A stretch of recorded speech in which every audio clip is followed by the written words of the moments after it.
ये आवाज आप अब तक तो नहीं भूले होंगे। अन्याय और अत्याचार का बुलडोजर आधी रात को भी चल रहा है। बहुत आक्रामक तरीके से हो रहा है। हम लोग चाह रहे हैं ना तो भी नहीं हो रहा है।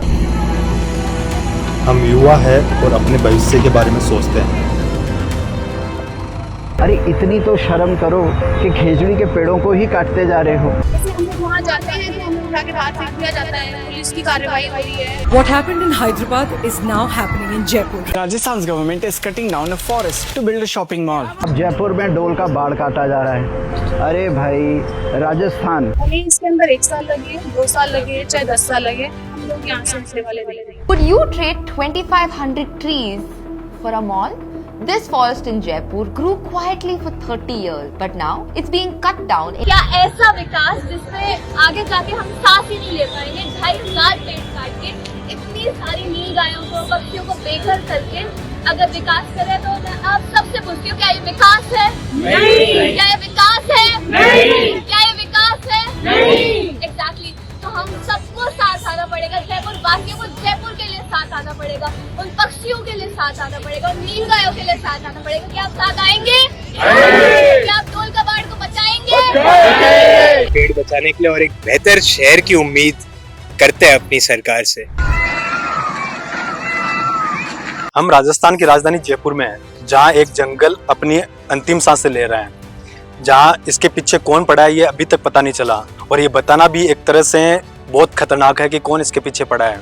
यहाँ लगभग 2500 से ज्यादा पेड़ खतरे में हैं और पशु पक्षी का जो एक घर है वो भी खतरे में है। राजस्थान तो वो तपोभूमि है, वो पवित्र भूमि है जहाँ पे 363 बिश्नोइयों ने अपनी जान दी थी अमृता देवी की लीडरशिप के अंडर खेजड़ी पेड़ों को बचाने के लिए है।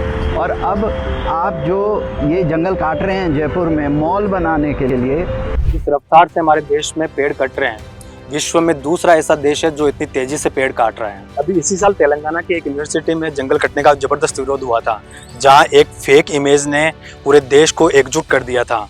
और पिछले साल राजस्थान के ही शाहबाद जंगल में पेड़ों को काटने से रोका गया था। और अभी जयपुर में डोल का बांध, जहां 2500 से ज्यादा पेड़ खतरे में है और पक्षियों का घर भी खतरे में है। यहाँ पर लोग बेचारे लगाई जा रहे हैं, सरकारें काटी जा रही हैं। सरकारों में भी आपस में कंपटीशन हो गया कि तेलंगाना जंगल ज़्यादा काटेगा या राजस्थान काटेगा या पंजाब काटेगा या हरियाणा काटेगा, यूपी काटेगा या मध्य प्रदेश। ये कोई कंपटीशन हुआ? ये कोई कंपटीशन हुआ है? और आपको अगर भैया बिल्डिंग बनानी है, मॉल ही बनाना है, तो दुनिया के जंगल आपको पूरे अपने भारतवर्ष के जंगल ही मिले थे वहाँ पर मॉल बनाने के लिए। शॉपिंग कॉम्प्लेक्स बनाना है तो जंगल के अंदर ही बनाना है। इतना भी क्या रियल एस्टेट में इतनी भी कौन सा, अरे भाई इतनी जगह है वहाँ बना लो। इन पार्क या इन मंडपम की जगह पेड़ पौधे जरूरी है, क्योंकि जो प्राकृतिक जंगल है हमारे, प्राकृतिक जंगलों का रहना बहुत जरूरी है। कहते हैं कि पेड़ पौधे लगाने से छाया तो हो जाएगी, हरियाली हो जाएगी, लेकिन जो प्राकृतिक पेड़, जो प्राकृतिक जंगल होते हैं हमारे, उनके रहने से जैव विविधता बरकरार रहती है। और सबसे इम्पोर्टेंट यही है कि जैव विविधता बनी रहे। डेप्यूटी चीफ मिनिस्टर है दिया कुमारी जी, उन्होंने 9 सितंबर 2023 को क्यों कहा कि डोल का बाढ़ बचना चाहिए और सब सरकारों को साथ आके इसको बचाना चाहिए पॉलिटिक्स छोड़ के। और उसमें उन्होंने सारे बीजेपी के धुरंधरों को भी टैग किया, अपने टीम को उन्होंने डोल का बाढ़ भी भेजा और उस वक्त बहुत कम्युनिकेट किया उन्होंने। और जब से उनकी सरकार यहाँ पे बनी है तब से वो हमको इग्नोर कर रही हैं। लगभग 2001 से 2024 तक देश भर में 2.31 मिलियन हेक्टेयर ट्री कवर खत्म हुआ हमारे देश में। इसका सीधा सीधा मतलब है कि हमारे देश में 7.1% हरियाली कम हो गई। इतना जंगल कटने से लगभग 1.29 गीगाटन कार्बन डाइऑक्साइड गैस का उत्सर्जन हुआ, जो डायरेक्टली जलवायु परिवर्तन को बढ़ावा देता है। पूरी दुनिया क्लाइमेट चेंज से मरती जा रही है और हम यहाँ जंगल पर जंगल काटे जा रहे हैं। अभी 2024 में ही हमारे देश में 18,200 हेक्टेयर के प्राथमिक जंगल साफ कर दिए गए हैं। मैं आपको बता दूं कि ये प्राथमिक जंगल होते क्या हैं। वो जंगल जो नेचुरली ग्रो होते हैं सालों से, और जिन्हें सालों से हम इंसानों ने ज़्यादा छेड़ा नहीं है, आज वे सारे जंगल जीवित हैं।